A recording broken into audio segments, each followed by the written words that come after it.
जय माता रानी की स्वागत है दोस्तों। इस वीडियो में हम बात करेंगे दोस्तों, यह वीडियो एक बार अपने फायदे के लिए जरूर देखना। यह वीडियो देखने के बाद आपको समझ में आ जाएगा कि वास्तव में 1 जनवरी के दिन अगर आप यह उपाय कर लेते हो तो यकीनन आप पर मां लक्ष्मी की कृपा होगी और आप धनवान बन जाओगे। मां लक्ष्मी की मैं सौगंध खाता हूं। आप धनवान ना बने तो मुझे बताना दोस्तों। बस जो उपाय आपको बताए जाएं वह उपाय कर लेना। चलिए जानते हैं नए साल के दिन कौन से वृक्षों को छूने से हमारी गरीबी मिटती है दोस्तों। आज के इस वीडियो में मैं आपको 3 ऐसे वर्षों के बारे में बताऊंगा। 3 में से कोई भी एक वृक्ष को आप छू लेते हैं तो तत्काल आपकी गरीबी मिट जाएगी। इसमें आपको एक भोग भी छोड़ करके आना है। मैं सारी जानकारी आपको इस वीडियो में बताऊंगा। वीडियो में कंटिन्यू बने रहना। देखिए, हमारे हिंदू धर्म में पेड़ पौधों को देवी देवता मान करके, पेड़ पौधों को देव स्वरूप मानकर करके हम इनकी पूजा करते हैं। पर साइंस भी कहते हैं कि पेड़ पौधे मनुष्य को फ्री में प्राण वायु प्रदान करते हैं। बिल्कुल ही पेड़ पौधे हमें फ्री में प्राण वायु प्रदान करते हैं। पेड़ पौधे हमें ऑक्सीजन देते हैं। ये हमारे द्वारा निकाले जाने वाले कार्बन डाइऑक्साइड एवं अशुद्ध जितने भी खराब होते हैं, इन वायु को अपने में अंदर ग्रहण करते हैं। पेड़ पौधे स्वयं तेज धूप में तपता है एवं मनुष्य को शीतल छाया प्रदान करता है। पेड़ पौधे हमें कई प्रकार के फल फूल एवं जलाने के लिए लकड़ी भी प्रदान करते हैं। तो हमारे शास्त्रों में पेड़ पौधों को बहुत गुणकारी कह गए हैं। अनेक बीमारी का फ्री में उपचार पेड़ पौधों के माध्यम से, जड़ी बूटी के माध्यम से कर सकते हैं दोस्तों। भगवान श्री कृष्ण अभी पेड़ पौधों को बहुत ही महत्व दिए हैं। वृक्ष में जो पीपल के वृक्ष है, इसे वर्षों का राजा कहा जाता है, क्योंकि पीपल वृक्ष की आयु अन्य वृक्षों की तुलना में बहुत अत्यधिक होती है। भगवान श्री कृष्ण अभी स्वयं गीता में कही है, मैं वर्षों में पीपल का वृक्ष हूं, क्योंकि स्वयं पीपल के वृक्ष में भगवान विष्णु एवं माता लक्ष्मी जी निवास करती हैं। तो आपको नए साल के दिन इस वृक्ष को छू करके आ जाना है। आपके गरीबी रोग दोष एवं समस्त अधिकार समाप्त हो जाएंगे। दोस्तों, हमारे धर्म में ऐसे अनेक वृक्ष हैं जो कल्याणकारी एवं मंगलकारी कह गए हैं। यह वृक्ष मनुष्य के सभी प्रकार के कष्टों को दूर करते हैं, परेशानी को दूर करते हैं और दूर करने में समर्थ बांध भी है। तो आज की वीडियो में मैं ऐसे 3 पवित्र वर्षों के बारे में बताऊंगा जिसे आपको नए साल के दिन शाम के समय में छू करके आ जाना होता है, और साथ में आपको एक कपूर और आपको एक लांग रखना है। मैं यही जानकारी नवरात्रि के समय में बताया था, लेकिन नवरात्रि के समय में मैंने आपको टोटके नहीं बताए थे। मैं टोटके ऐसे बता रहा हूं कि इसी के साथ मैं आपको एक कपूर और एक लौंग वहां पर रख कर जाना है और इस वृक्ष के नीचे जालना भी है। और मैं आप लोगों को इस वृक्ष को वोट के लिए, अर्थात इस वृक्ष को आप अपनी समस्या बोलेंगे, छूते ही आपकी गरीबी मिटेगी। बहुत अच्छी जानकारी है। और आपको बहुत स्वरूप इसमें क्या लगाना है वह भी मैं जानकारी इस वीडियो में विस्तार से बताऊंगा। लेकिन उससे पहले अभी तक आपने हमारे चैनल को सब्सक्राइब नहीं किया है तो चैनल द अंशु वॉइस को सब्सक्राइब करके बेल आइकन जरूर दबाइएगा। सच्चे हृदय से कमेंट बॉक्स में लिखना ना भूलें, जय माता लक्ष्मी, नए साल की हार्दिक शुभकामनाएं। देखिए, अगर आप कठिन मेहनत करने के बाद भी एक दिन में 200 सेमा रहे हैं और वहीं एक व्यक्ति कम मेहनत करके आज 2000 कम रहा है, तो कौन सा अच्छा है? 2000 कमाने वाला, 5000 कमाने वाला, 2000 कमाने वाला व्यक्ति कई प्रकार के उपाय करके सारी चीजों को, पैसों को तेजी से खींचने का काम करता है। दोस्तों देखिए, मैं अपने चैनल द अंशु वॉइस के माध्यम से आप सभी लोगों को अच्छी अच्छी जानकारी इसीलिए सिखाता हूं। कई लोग हमें कमेंट करके पूछते हैं, जी हमें एक वक्त की सही तरीके से रोजी रोटी नसीब नहीं हो पाती। हमारे पड़ोसी जो लाखों रुपए कमा रहे हैं, तो क्या इसमें हमारे भाग्य की गलती है?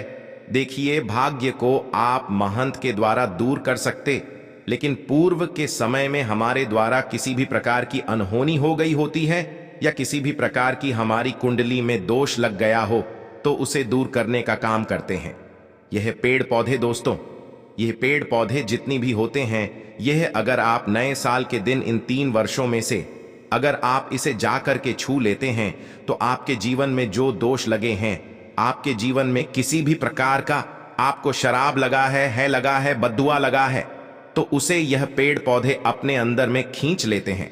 यह अपने अंदर खींच करके अपनी डाली को आपकी बद्दुआ के कारण अपनी छोटी सी डाली को तोड़ देते हैं, यानी कि छोटी सी डाली सूख जाती है और आपकी बद्दुआ के कारण जो सामने वाले ने आपको बद्दुआ दी थी और आप इसे छू करके आते हैं इन वृक्षों को, तो आपकी बद्दुआ इन वर्षों में चली जाती दी है।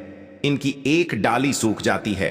आप देख लेना और आप खुद देखना, इस वृक्ष को छोटे ही बिल्कुल ही किसी शुभ अवसर पर या फिर नए साल पर आपके जीवन में ऐसा परिवर्तन आएगा कि इस टाइम से आपके काम बनना शुरू हो जाएंगे।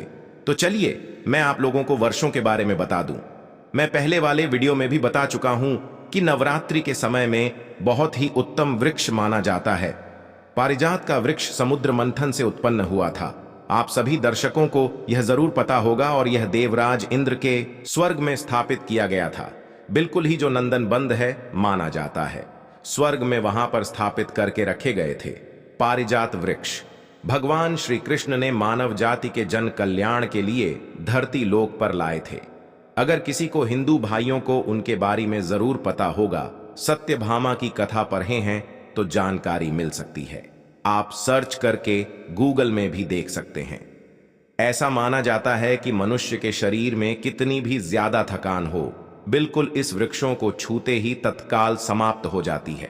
बहुत से लोग इस वृक्ष को थकान होने को बिल्कुल इस वृक्ष को छोटे हैं, बड़े बड़े राजनीतिक से जुड़े हुए लोग हैं। हमारे चैनल में बहुत से लोग राजनीतिक क्षेत्र से जुड़े हुए हैं। दोस्तों, आपसे निवेदन करना चाहूंगा कि आप इस चैनल द अंशु वॉइस को जरूर सब्सक्राइब कर दें, क्योंकि हिंदू धर्म को मैं एक ऐसा प्रचारक बनाना चाहता हूं और इससे जुड़ी समझ जानकारी इस पर देना चाहता हूं। तो इसीलिए इस चैनल को मिस मत करिए, जरूर सब्सक्राइब कीजिए। धर्म क्षेत्र से जुड़े हुए हैं सारे लोग हमें जानकारी सजा भी करते हैं। दोस्तों, इस वृक्ष के नीचे ध्यान से सुना, इस वृक्ष के नीचे आपको नए साल के दिन जाना है और आपको घी का यहां पर दीपक जलाना है। अगर आप घी का दीपक जलाने में समर्थ नहीं है तो कोई बात नहीं, आप कोई भी तेल का दीपक जला सकते हैं, सरसों के तेल का दीपक जला सकते हैं। आपको करना क्या है, एक लोग रखना है और एक कपूर रखना है और आपको मनोकामना बोलना है कि हैं वृक्षराज, आप हमारी मनोकामना करें। आप मनोकामना वहां पर बोल देना, मैं यहां पर आपको नहीं कहूंगा, और इस वृक्ष को आपको छूना है। और छूने के बाद इस वृक्ष को, पारिजात के वृक्ष को मक्खन का भोग लगाना है। पारिजात के वृक्ष पर स्वयं भगवान विष्णु जी, माता लक्ष्मी जी निवास करते हैं। शास्त्रों के अनुसार भगवान कृष्ण के या स्वरूप कह गए हैं, क्योंकि भगवान कृष्ण ने मानव जाति के कल्याण के लिए पारिजात के वृक्ष को नंदनवन से आए थे। तो इसे छूते ही अगर आपके जीवन में किसी भी प्रकार की है लगी हो, बद्दुआ लगी हो, किसी की बुरी नजर लगी हो, जिसके कारण आपके बंधे किस्मत के ताले खोल नहीं रहे हैं और आप चाहते हैं कि आपके बंधे किस्मत के ताले खुल जाए, बद्दुआ कट जाए, शनि दोष लगा हुआ है कट जाए, तो इस वृक्ष हुए और आपको अपनी प्रार्थना बोली है कि हमारी गरीबी को मिटाए। इस प्रकार से छोटे हुए आपको प्रार्थना करना है और एक लौंग और आपको एक कपूर तू जानना ही है और उसके ऊपर में एक लाल डाल देना और आपको मक्खन का भोग इसे लगा देना है। बिल्कुल ही आप उसे देखना, इस टाइम से आपके शरीर हल्का लगना शुरू हो जाएगा और आपकी है बद्दुआ मिट जाएगी। अब आप में से अधिकतर लोग बोलेंगे कि गुरुजी, हमारे घर के आसपास कोई पारिजात का वृक्ष नहीं है, तो हम क्या करें? तो चलिए मैं दूसरा वृक्ष बताता हूं। तो दूसरे वृक्ष में है गुर्जर का वृक्ष। गूलर के वृक्ष को यहां पर मैं इतना उत्तम बताता हूं क्योंकि गूलर के वृक्ष को स्वयं भगवान नरसिंह देव का वरदान प्राप्त है, क्योंकि गूलर के वृक्ष को नरसिंह देव ने स्वयं वरदान दिया है कि आपका वृक्ष पर एवं आपकी जो माता लक्ष्मी है, हम आपके वृक्ष पर निवास करेंगे। और ऐसा भी कहा जाता है कि गूलर के वृक्ष के पास से अगर मुद्दे को ले जाया जाए तो उसके सारे पुण्य को यह वृक्ष खींच लेता है। आप में से बहुत सारे लोगों को लोक कथा जरूर पता होगा। तो गूलर के वृक्ष को भगवान नरसिंह देव ने बहुत सारा वरदान दिया है कि आप लोगों के कष्ट भी हारेंगे। तो आपको करना क्या है, नए साल 1 जनवरी के दिन साइकिल के समय गूलर के वृक्ष के पास में जाना है। आप भी का दीपक जला सकते हैं, समर्थ नहीं है तो आप सरसों के तेल का दीपक जला सकते हैं, तिल का तेल का दीपक भी जला सकते हैं। तो इसे बहुत ही शुभ माना जाता है, आपको जलाना है। और आपको एक कपूर और एक आपको जैसे रखे लोन को जलाना है, जैसे अभी मैंने पहले भी पाया है उसी प्रकार से जलाना है और इसे छू करके प्रार्थना करना है। आपके वृक्ष पर स्वयं भगवान नरसिंहदेव तथा माता लक्ष्मी जी विराजित हैं। हम प्रार्थना लग रहे हैं कि हमारी गरीबी एवं हमारी परेशानी एवं जो किसी की हमें है लगी है, बद्दुआ लगी है, किसी की बुरी नजर लगी है, हमारे घर में किसी को नजर दोष लगा है, सारे देशों को समाप्त कर दीजिए, आप अपने अंदर में समाहित कर लीजिए, खींच लीजिए। इस प्रकार से आपको प्रार्थना करना है और गूलर के वृक्ष को आपको बताशे का भोग लगाना है। बताशे आपको समर्पित कर देने हैं और उसी दिन आपको 5 गूलर के फल लाना है। 1 जनवरी नए साल के दिन ऐसा माना जाता है कि जो व्यक्ति लाल कलर की चुनरी में गूलर के पके हुए फल को लाते हैं बंद करके और इस पूजा करने के बाद और इस धन पेटी में रखते हैं, तो ऐसा माना जाता है आजीवन ऐसे व्यक्ति के जीवन में, ऐसे व्यक्ति के घर में धन दौलत की कमी कभी नहीं होती। गूलर के वृक्ष को साक्षात माता लक्ष्मी के स्वरूप कह गए हैं। गूलर के वृक्ष पर माता लक्ष्मी नरसिंहदेव विराजमान रहते हैं। तो आपको यही काम करना है, आपको प्रार्थना बोलते हुए आपको इसे छूना है और जो मैं प्रक्रिया बता रहा हूं 5, इसके फल जरूर ले आना और ला करके नए साल के दिन पूजा पाठ करने के बाद आपको इसे अपने धन स्थान में जरूर रखना है। आजीवन आपके जीवन में धन की कमी कभी नहीं होगी। दोस्तों चलिए मैं आप लोगों को इसके बाद तीसरा पौधा बता देता हूं। तीसरे आधे में है बेल के वृक्ष में। आप लोगों को कई बार कई कथा में बता चुका हूं कि यह जो बेल के वृक्ष हैं माता पार्वती के स्वरूप कह गए हैं। तो यह वृक्ष माता पार्वती के पसीने से उत्पन्न हुए स्कंद पुराण में बहुत ही स्पष्ट तरीके से बताया गया है। इसके पेट में शिव और डाली में पार्वती, जग में ब्रह्मा एवं विष्णु जी स्वयं रहते हैं।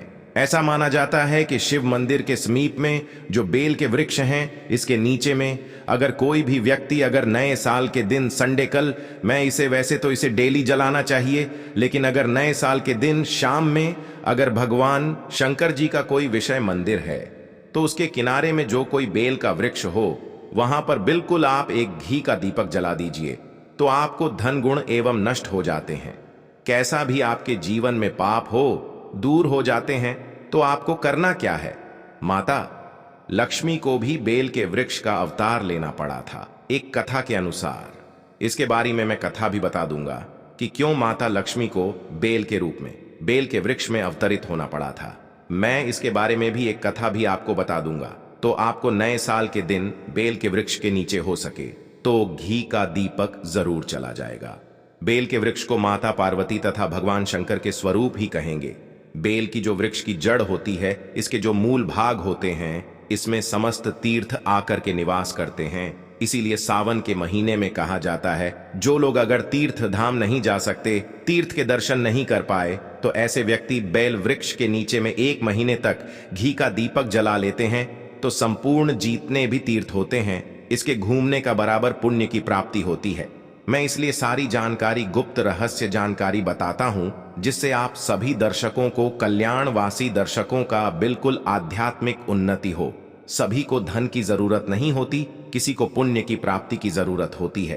कोई आध्यात्मिक उन्नति करना चाहते हैं, इसीलिए इस प्रकार के छोटे छोटे गुण भरे रहस्य जानकारी वीडियो बता देता हूं। दोस्तों आप करना क्या है, 1 जनवरी नए साल के दिन इस वृक्ष को चुना है। माता पार्वती से प्रार्थना लगाना है कि है माता पार्वती, आप ही शक्ति स्वरूप है, लक्ष्मी है, आप ही संसार को चलने वाली देवी हैं। इस प्रकार से प्रार्थना करते हुए इस वृक्ष को छूना है और बोलना है, मेरी गरीबी मिटाई माता, मेरी निर्धनता को मिटाएं, मेरे जीवन में चल रही परेशानियां, सारी परेशानियों को दूर करें। इस प्रकार प्रार्थना करते हुए आपको एक कपूर और एक लौंग को भी जला देना है और एक काम जरूर करना है। जलाने के बाद इस वृक्ष को आपको बोलना है कि मैं भोग स्वरूप आपको धतूरे के पत्ते एवं धतूरे के फल समर्पित करूंगा, आप स्वीकार करें। आपको धतूरे के फल एवं पुष्प को, पुष्प है तो पुष्प भी रख सकते हैं, फिर पेट रख दीजिए और अब वृक्ष आपको छूना है, प्रार्थना करते हुए कि हमारी गरीबी मिटाई, हमारी निर्धनता मिटाई। बिल्कुल ही आपके जीवन में कभी गरीबी नहीं आएगी। और एक प्रार्थना जरूर करना है, किसी की है लग गई हो बद्दुआ, लग गई हो, किसी का दोष लगा हो, जिसके कारण हमारी आध्यात्मिक उन्नति नहीं हो पा रही हो, तो आप जो है उसे तुरंत दूर करें। शनि राहु केतु का अगर दोस्त प्रभाव लग रहा हूं, नवग्रह में से कोई नवग्रह हमें पीड़ित कर रहा हो, या फिर किसी भी हमारे पूर्वजों द्वारा किसी भी प्रकार का हमें दोष लगा हो, क्योंकि पितृदोष लगने के कारण व्यक्ति की आत्मिक उन्नति भी नहीं हो पाती, तो आप बोलने की समस्त प्रकार के दोस्तों को आप दूर करें, अपने अंदर में खींच लीजिए और आप हमें दोष मुक्त कर दीजिए। तो इस प्रकार से आपको यह प्रार्थना करना है। और एक काम आपको जरूर करना चाहिए। आपको नए साल के दिन धर्म शास्त्रों में कहे गए हैं, बहुत सारे लोग भी बताते हैं, हमारे जी भी कहा करते थे, नए साल के दिन अगर बेल के वृक्ष की जड़ों में मिश्रित युक्त मिश्रित मिश्री आती है, खरी खरी आप सभी दर्शकों को जरूर पता होगा टाइप की होती है, तो आपको मिश्री डाला हुआ दूध अगर आप इनकी जद में डालते हैं तो ऐसा कहा गया है कि ऐसा व्यक्ति कभी निधन नहीं होते। ऐसे व्यक्ति के जीवन से किसी भी प्रकार से अगर लक्ष्मी रुष्ट हो चुकी हो, रुष्ट दूर हो जाते हैं। ऐसे व्यक्ति पर मां लक्ष्मी प्रसन्न होती है। ऐसे व्यक्ति के जीवन में धान का अभाव नहीं होता। ऐसे व्यक्ति फिर निरोग रहते हैं, प्राप्त होते हैं। आप चाहते हैं तो यही क्रिया नियम के वृक्ष पर भी कर सकते हैं। नियम के वृक्ष पर माता लक्ष्मी निवास करती है, समस्त देवी शक्ति निवास करते हैं। नियम के वृक्ष में अगर आप जो है नए साल के दिन ध्यान से सुना, नए साल की शाम के समय आपको एक गिलास या फिर एक लोटस सामर्थ्य के अनुसार तांबे के लोटे में आपको दूध डाल करके उनके इन्हें जो है अभिषेक करना चाहिए, इनको जद में डालना चाहिए। लेकिन आपको मीठा दूध ही डालना है, इनकी जद में डालना है और गरीबी मिटाने की प्रार्थना करना है कि हमारे कर्ज का भार दूर हो, या फिर जीवन में जो किसी भी प्रकार की जो परेशानी है वह परेशानी भी बोल देना। वह परेशानी तब काल या वृक्ष समाप्त करते हैं और आपको इस छू करके आ जाना है। दोस्तों, जनहित एवं कल्याण के ये इस वीडियो को आगे जरूर शेयर करना। हो सकता है आपका एक शेयर किसी की जिंदगी को बर्बाद होने से बचा सकें। और कमेंट बॉक्स में सच्चे हृदय से लिखना ना भूले। जय माता लक्ष्मी माता रानी आपकी सभी इच्छा अवश्य पूर्ण करें। अगर आपको भगवान से जुड़े बातें और जानना है तो इस चैनल द अंशु वॉइस को सब्सक्राइब करें। फिर आप इस चैनल पर भी जाकर देख सकते हैं, बहुत सी वीडियो हमने बनाई है और जिन पर आपको बहुत अच्छी अच्छी ज्ञान की बातें पता लग जाएंगे। तो एक बार हमारे चैनल पर भी आप जरूर देखें। और आपको अगर हमसे कुछ पूछना है तो आप हमें कमेंट करके पूछ सकते हैं।